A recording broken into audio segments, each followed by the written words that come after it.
Beverly Hillbillies.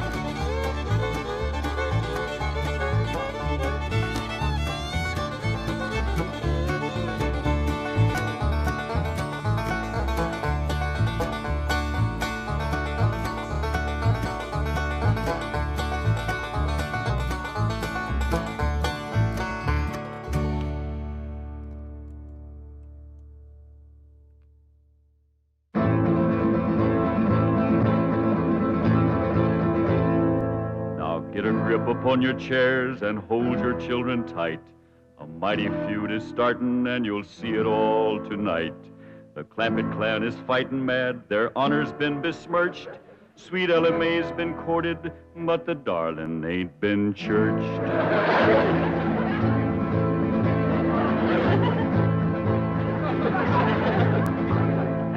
It was young Sonny Drysdale that courted her and fled. And now the Drysdale family will feel hot Clampett lead.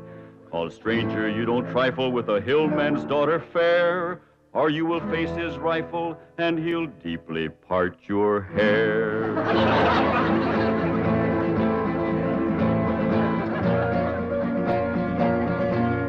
Now here's the handsome rascal that started this here feud. A Harvard, Yale, and Princeton man, a shifty city dude. His game was love and run away, 'cause that's the way he lives. But they don't allow such doings with their female relatives.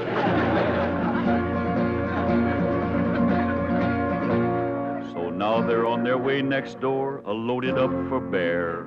And if my name was Drysdale, I'd be getting out of there.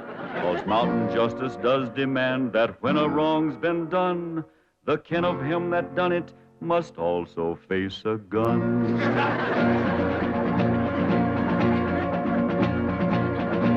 Now Sonny noticed Ellie Mae beside the swimming pool, and when he seen her figure, he lost his yin for school. He wrapped himself up in a towel and played upon his lyre, and while he twanged, the songs he sang did set her heart afire.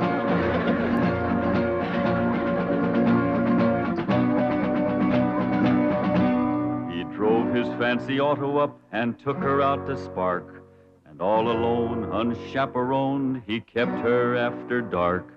He took her in the parlor and he taught her to be grand. He showed her how to walk and talk and tried to kiss her hand.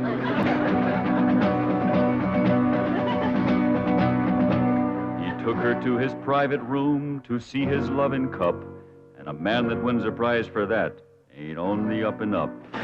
He wooed her with a tango and a rose betwixt his teeth, a smiling on the outside, but a leering underneath.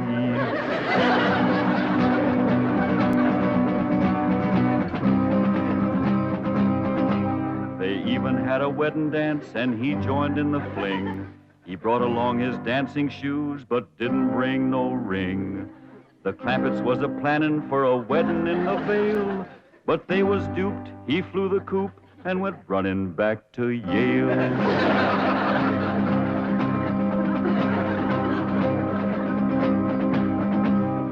And now the Clampett clan is here to even up the score.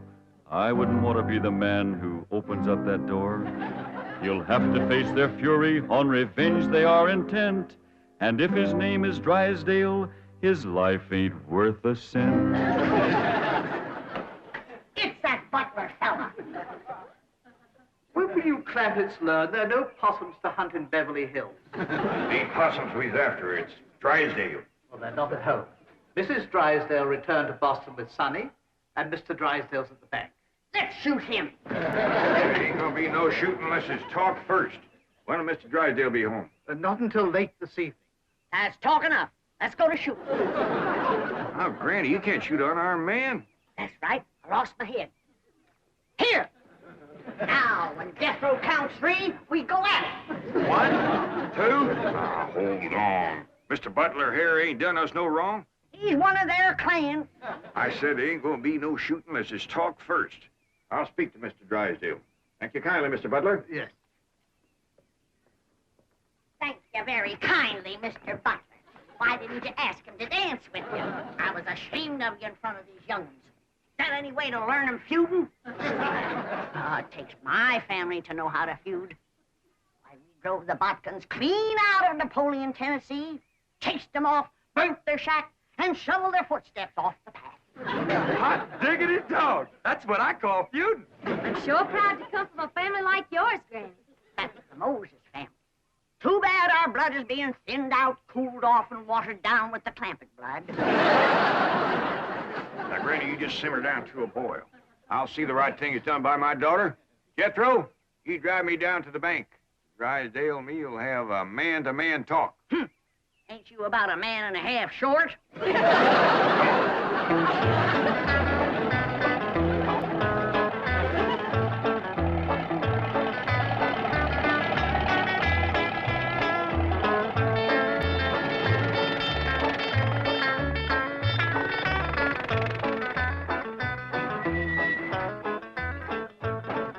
You wait here, I'll go and see Mr. Drysdale. You flush him out, Uncle Jed. I'll get him on the run. Now, who told you to bring that? Granny, she says there's got to be one fighting man in the family. You just drive around a while and cool off. Pick me up here in about a half hour. Okay, Uncle Jed.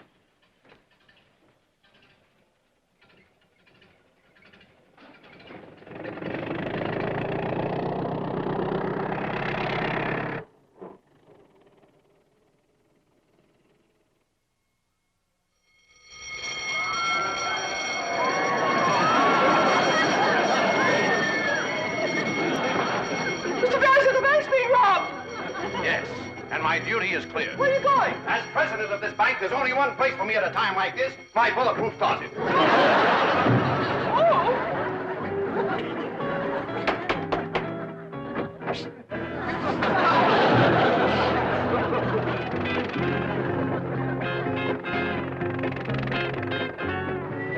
Granny! Granny! Granny! Ellie Mae! Come quick! They captured Uncle Jed! Granny! Jethro says they got Paul. Come on, Granny. The Drysdales got Uncle Jed. I dropped him off at the bank, and when I come back, they carried him off somewhere. Ambushed him, that's what it was. That butler feller. He told them he was coming, and they laid a trap for him. What'll we do, Granny? Eye for an eye and a tooth for a tooth. They took one of ours, we'll take one of them. Where's your gun, Jethro? I give it to Uncle Jed. I reckon the Drysdales got him. We lost the first battle. They took our leader and our best gun, but we ain't lost the feud. Come on. Jeb Stewart says, when they think they got you licked, attack!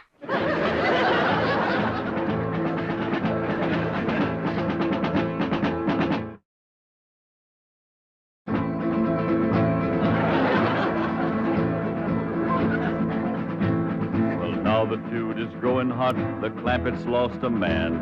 Their leader now is Granny from the fightin' Moses clan. Granny learned her feudin' while a child on mother's knee, when the Moses drove the Botkins from Napoleon, Tennessee.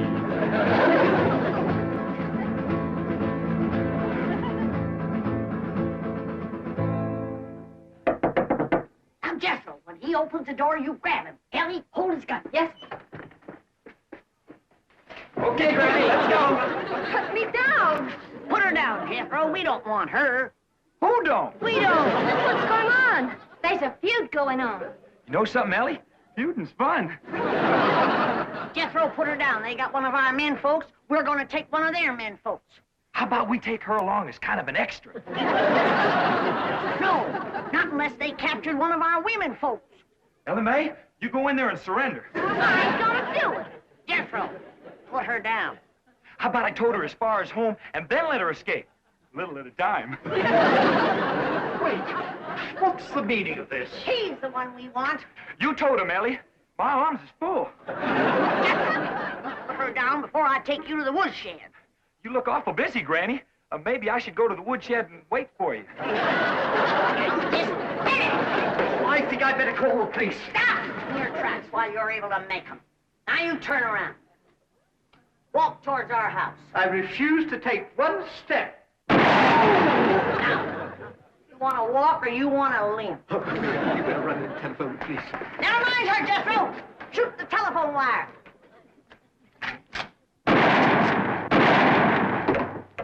There's what's having your mind on women can do to you. It took you 2 shots to get that wire. Oh, Granny, I got 2 wires.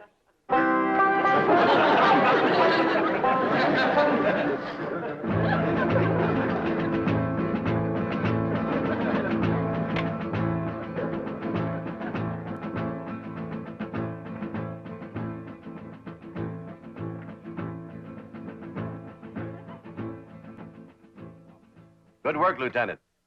You've apprehended what is obviously a very dangerous criminal. I'm coming over and personally hand the reward money to you and your men. What's that? Oh, just to you. Very well.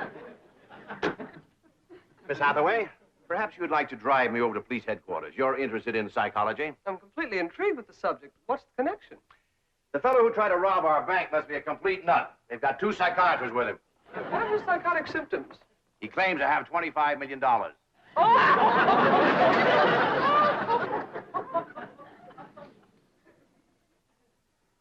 No, it couldn't be. I keep telling you and telling you, I got $25 million in Mr. Drysdale's bank. No, you didn't. They caught you before you got a penny. You're patient, Doctor. Obvious delusions of grandeur. Now, tell me, about this bank attempt, did you have any accomplices? Any what? Confederates. Oh, yeah, Granny. She's a Confederate. She's a Tennessee Moses. Tennessee Moses? That's right. Tell me, did she lead her people out of Tennessee? Sure did after they whooped the Butkins. Don't you mean the Egyptians? Well, they probably whooped the Egyptians, too, if they got in their way. Granny's folks was fighting food. They certainly were. They defeated the best fighters Pharaoh had. I don't know about that, but they whooped the best fighters Napoleon had. Napoleon?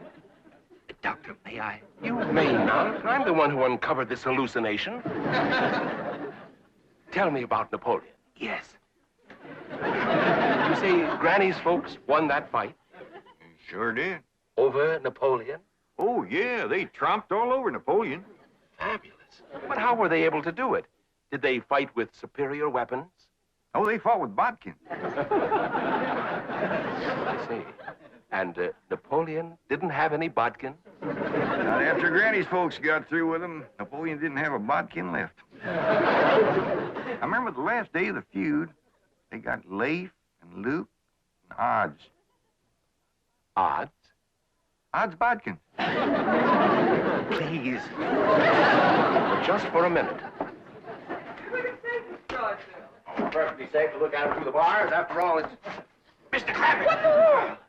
Jane, Mr. Drysdale, he sure didn't treat me very good over to your bank. My first visit, too. Let this man out of here. He's got $25 million in my bank. Open this door. Open it. Open it. Oh. Lie down, mister. Lieutenant!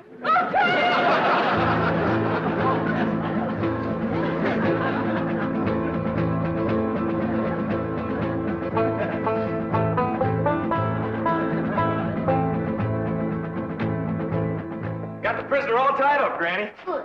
Can I go back and get the other one now? No, you can't. You keep your mind on your feud. Close the gates. Yes, ma'am. Throw up the barricade. Yes, ma'am. Good. Here. You walk sentry while I check the lookout. Mary May! Any sign of the enemy yet? Not yet, Granny. All clear. Sound the alarm if you see a Drysdale coming. I will, Granny.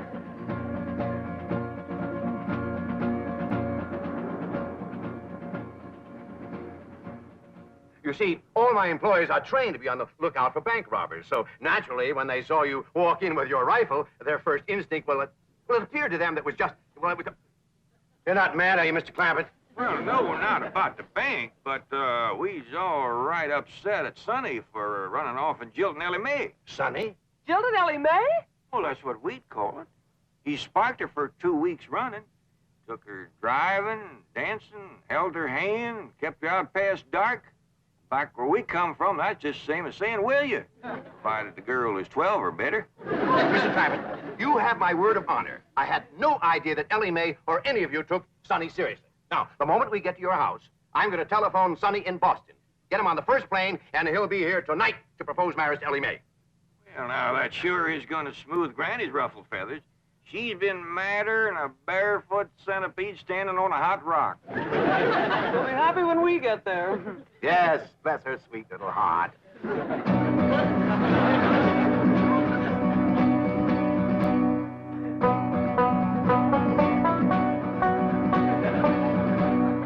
Granny, I see him. They's coming.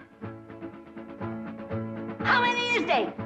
Miss Hathaway and Mr. Drysdale. And they's holding Pa prisoner. Come on down. We'll stop them at the gate or blast them at the barricade. Jethro, they's a-coming. Get ready to do battle.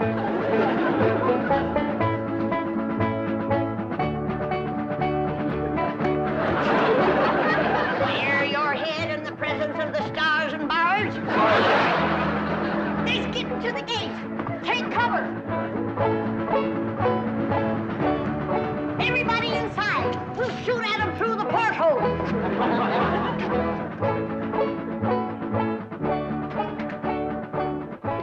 You won't hit Pa, will you, Granny? Don't worry, honey.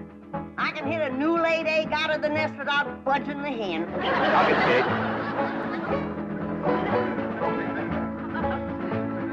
Stop where you are. Stay right there. Granny, it's me, Mr. Drysdale. I'm coming in. Let's get out of here, fast. That'll learn them Yankees who they're feuding with.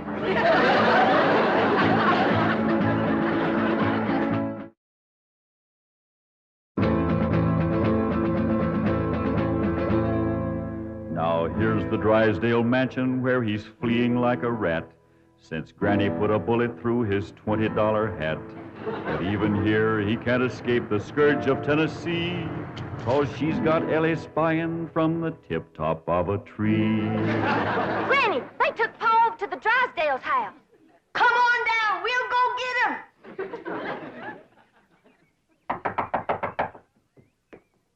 Well, I reckon we'll have to call her on the telephone. When Granny's feuding, she's sometimes hard to reason with. Reckon seeing you with that rifle kind of set her off.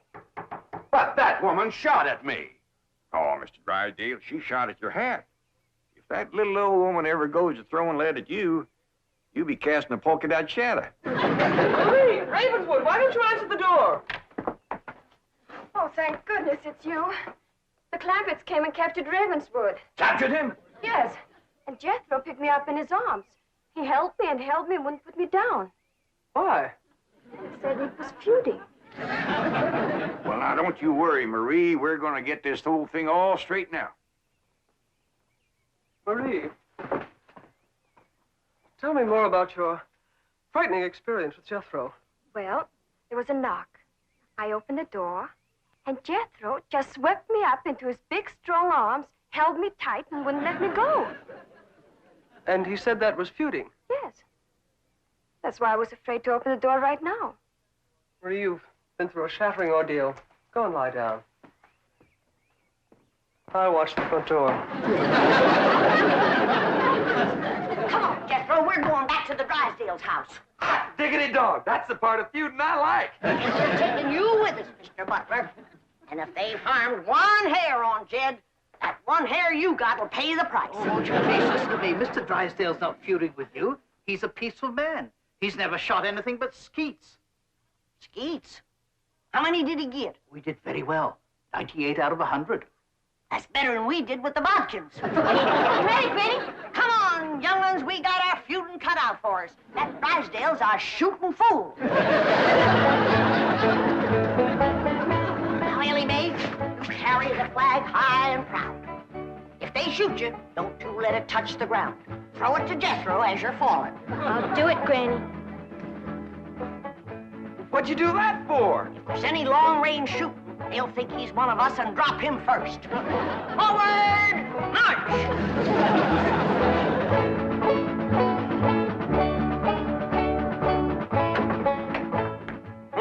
No wonder the phone wouldn't work.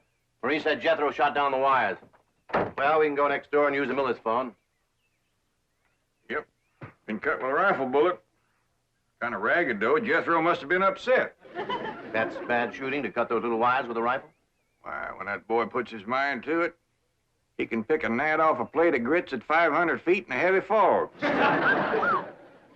I'm the only one who can outshoot him. Except for Granny and Ellie Mae. Yeah, what skeet shooters should make. What skeet? Oh, they're clay pigeons. That's what I shoot. Clay pigeon? Oh, it's wonderful. I love it. Your wife must be a first-rate cook.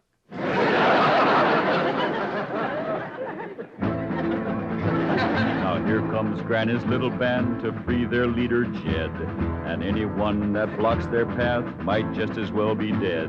For though their numbers may be small, the flag that leads their way is the flag that led Pickett's charge at Gettysburg, PA.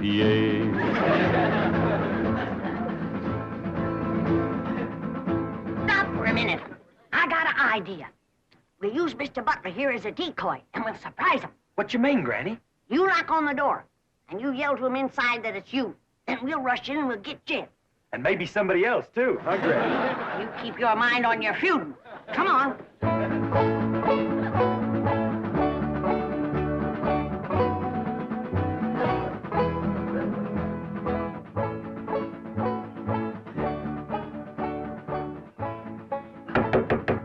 It's me, Ravenswood. Open up.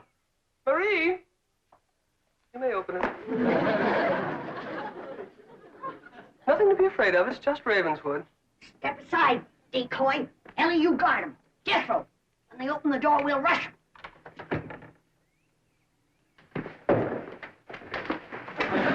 Yeah. Where's Jed? What'd you do with him? Talk fast. Oh, he's not here. He's next door with Mr. Drysdale. Search the house, Jethro. Jethro! Jethro! Yeah, Granny? Put her down. She's light as a feather. Put her down and go look for your Uncle Jed. Now go search the house. Jethro, you're unfamiliar with the place. I'll show you around. What'd you do that for? A feud is a feud. Granny, here comes Polly, Mr. Drysdale. I'll pick that varmint off like I picked a bodkin off a rail fence. Hey, what in the world are you doing? Guarding a decoy, Paul. Ravenswood, you bossing Yankee, bear your head in the presence of our flag. See, our flag? My family came from Tennessee. I did too. Jed, I always did like this man. Why, sure, Granny, and he's going to make Sonny do the right thing by Ellie Mae. What does that mean, Paul? Going to make Sonny come back here and marry you. I don't want to marry Sonny. See, Granny, the whole doggone feud was for nothing. Not altogether, Jed. Why, we might never have known that Mr. Drysdale here was a fine gentleman from Tennessee. Tell me, ever hear of the Moses family? Hear of them? Why, my mother's family feuded with them for years. You mean your mother was a bodkin? Mr. Drysdale, don't ask me why. I just commenced a running. You heard him. Run, you yellow bodkin, I'm a Moses.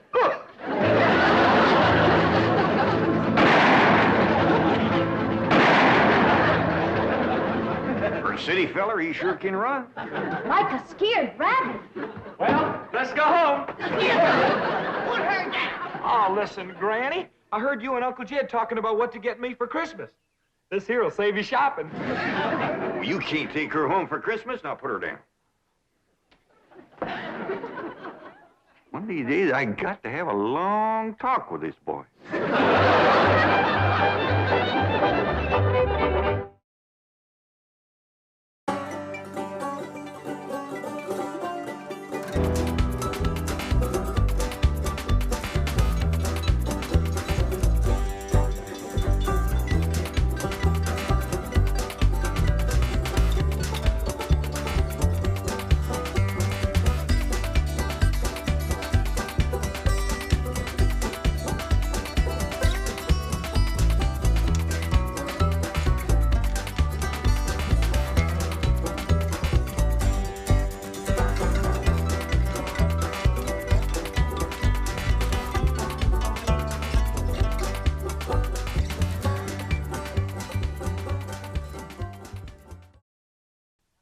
This has been a Filmways presentation.